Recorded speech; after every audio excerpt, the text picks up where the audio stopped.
Boa tarde, Cris. Nosso grupo, que é o de número 3, é composto por mim, Clara Gomes, pela Bruna Bosco, pela Carolina Marques, pela Cecília Youssif e pelo Daniel Augusto.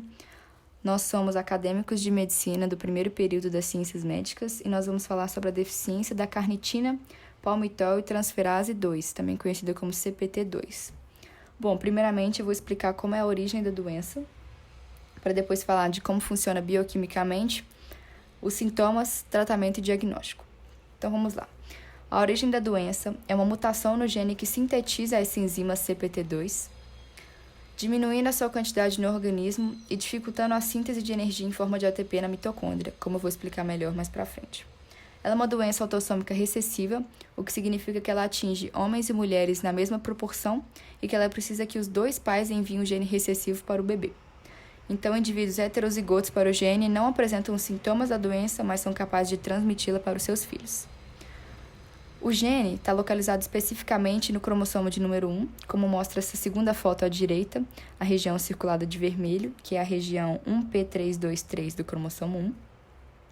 E a doença afeta normalmente recém-nascidos de forma letal, crianças na forma hepatomuscular severa e também pode se manifestar em adultos, mais tardiamente, na forma miopática, como eu vou explicar mais para frente. Bom, bioquimicamente, eu vou explicar primeiro a fisiopatologia normal do corpo, para a gente entender como a deficiência dessa enzima atua no nosso corpo e o quão ela é problemática. Bom, os ácidos graxos, numa função normal do corpo, são transformados em acil-CoA pela ação das acil-CoA sintetases. Depois, esse acil-CoA é transformado em acil-carnitina pela ajuda da enzima CPT1, e assim ela é transportada para dentro da mitocôndria. A acil-carnitina é transformada em acil-CoA pela ajuda da enzima CPT2, que é o nosso foco de estudo hoje. Porém, com a deficiência dessa enzima, os ácidos graxos com mais de 10 ou 12 carbonos, que são os ácidos graxos longos, não conseguem entrar na mitocôndria, o que significa que eles não conseguem ser totalmente degradados. Eles não conseguem ter a beta-oxidação, que é a primeira etapa de oxidação dos ácidos graxos. Assim, como a via metabólica das gorduras é a principal fonte de energia para os músculos do coração, os músculos esqueléticos e para o fígado em períodos de jejum prolongado, essas células são muito prejudicadas, levando aos sintomas característicos, que é o que eu vou falar agora. Como eu comentei lá no início, a doença tem 3 fenótipos diferentes. O primeiro deles é o miopático, que é atingido mais tardiamente em crianças, mas mais especificamente em adultos. Os sintomas principais são a rabdomiólise, que é a destruição das fibras musculares esqueléticas, resultando na liberação dos constituintes intracelulares das fibras para a circulação sanguínea, a mialgia, que é a dor muscular, fraqueza muscular e a mioglobinúria, na qual 75% dos indivíduos afetados apresentam, e é o aparecimento da mioglobulina na urina, que é associado à destruição muscular. A segunda forma da doença é a hepatocardiomuscular infantil, que já é bem mais grave do que a miopática. Ela pode causar sintomas como a hipoglicemia hipocetótica, que a deficiência da enzima afeta a síntese da acetil-CoA, o que prejudica a produção de energia através do ciclo de Krebs e a fosforização oxidativa, afetando a produção de corpos cetônicos.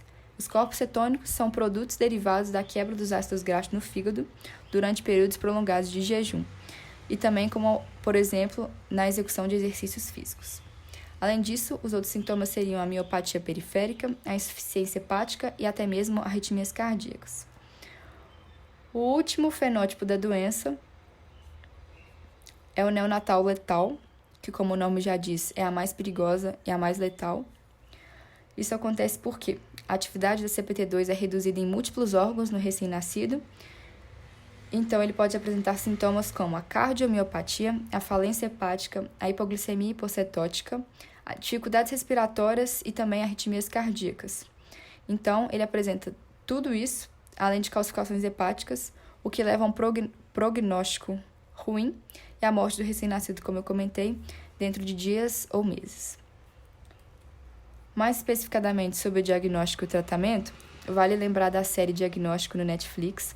No primeiro episódio, ela mostra essa jovem de 23 anos, que está na imagem, que chama Angel Parker, que demora anos para ser diagnosticada com a doença, demonstrando como é difícil o diagnóstico por ser uma doença rara e por ser difícil medir os níveis de participação da enzima no metabolismo.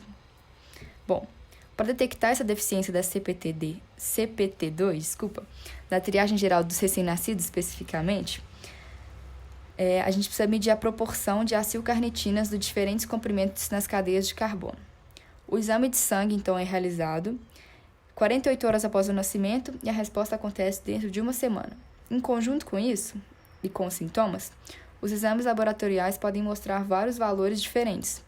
Por exemplo, baixo nível de açúcar no sangue, juntamente com os baixos níveis de cetona no sangue ou na urina, níveis altos de enzimas hepáticas no sangue, creatina quinase elevada no sangue também e concentração elevada da mioglobulina na urina, que pode ser inclusive escura.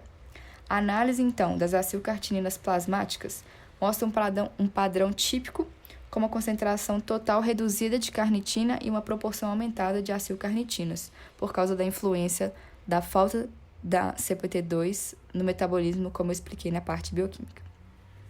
Para confirmar o diagnóstico da doença, a gente tem que fazer um teste de DNA, e quando o diagnóstico é feito, é importante que as famílias recebam a orientação genética, o que significa dar informações para a família de como a doença é herdada e de como ela acontece. Também devemos incluir a avaliação da probabilidade de ter mais filhos com essa mesma doença e informações sobre as possibilidades de diagnósticos disponíveis. Vale ressaltar também que, se a mutação na família já é conhecida, para muitas doenças hereditárias existe a possibilidade do diagnóstico congênito e fetal, além do diagnóstico genético pré-implantado, em conjunto com a fertilização por tubo de ensaio. Por último, mas não menos importante, quanto ao tratamento da doença, o mais importante é evitar o jejum por 4 a 6 horas, mas é preciso também ter uma dieta com muitos carboidratos, restrita em proteínas e gorduras, manter uma hidratação adequada e uma temperatura corporal adequada. Também complementar o tratamento com suplementos de L-carnitina por via oral 100 mg por quilo por dia. Aqui estão as nossas referências, espero que você tenha gostado. Obrigada!